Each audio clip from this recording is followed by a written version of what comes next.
अऊज़ु बिल्लाहि मिनश्शैतानिर्रजीम बिस्मिल्लाहिर्रहमानिर्रहीम।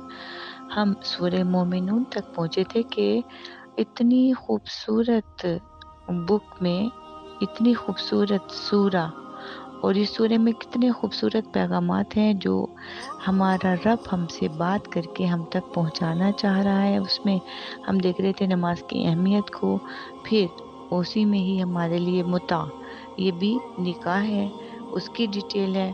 फिर सूरह मोमिनून की 12 ta 16 आया में इंसान की खिलकत के मराहिल, यानी कि इंसान की खिलकत के भी मराहिल हैं। जी, इंसान की खिलकत के भी मराहिल हैं कि पहले इंसान क्या होता है, फिर क्या होता है, फिर अल्लाह क्या करता है, फिर क्या करता है। इन मराहिल को भी देखेंगे इंशाअल्लाह सूरह मोमिनून की तफसील में। और फिर आगे ही सूरह मोमिनून की 17 ta 22 आयत में जो हमें पैगाम मिलता है वो 7 आसमानों की वजाहत।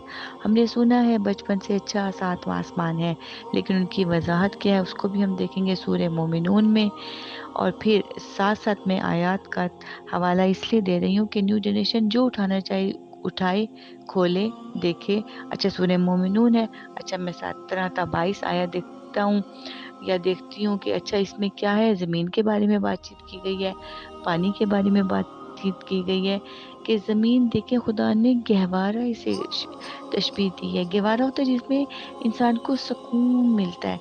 इतनी गहराई है इस ज़मीन में भी कि ज़मीन अगर कीचड़ की तरह होती तो इसमें भी हम नहीं रह सकते थे, अगर पत्थर की तरह सख्त होती तो भी हम नहीं रह सकते थे। देखिए किस कदर जो है वो गहराई है, किस कदर अमीक चीज़ें हैं कि तदब्बुर तफक्कुर करने की ज़रूरत है कि ज़मीन को इंसान अल्लाह ताला ने इंसान के लिए बनाया कैसे है, ना बहुत नरम ना बहुत सख्त और दरमियाना, कि हम उसे खोद भी सकते हैं, अपने घर वगैरह भी बना सकते हैं, अपने इस्तेमाल में ला सकते हैं।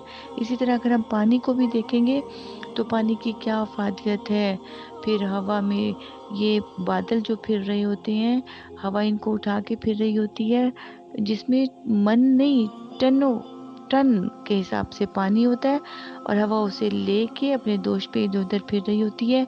फिर हम उसमें पढ़ेंगे पानी कैसे बुखारात में चेंज होता है, फिर बारिश की शक्ल में तब्दील होता है, और फिर बारिश कैसे बरसती है, फिर उससे कैसे मुर्दा ज़मीन सरसब्ज हो जाती है, हमारे लिए खेत और फसलें उग जाती हैं। सब के बारे में हम पढ़ेंगे। फिर हम सूरह मोमिनून में ही पढ़ेंगे कि इसी ज़मीन से हमें खजूर, ज़ैतून और अंगूर जैसे फल मिलते हैं और हमारे लिए इनके क्या फ़ायदे हैं। इंशाअल्लाह बाकी की देखते हैं सूरह मोमिनून को अगली रिकॉर्डिंग में। अल्लाह हाफ़िज़, अस्सलाम वालेकुम।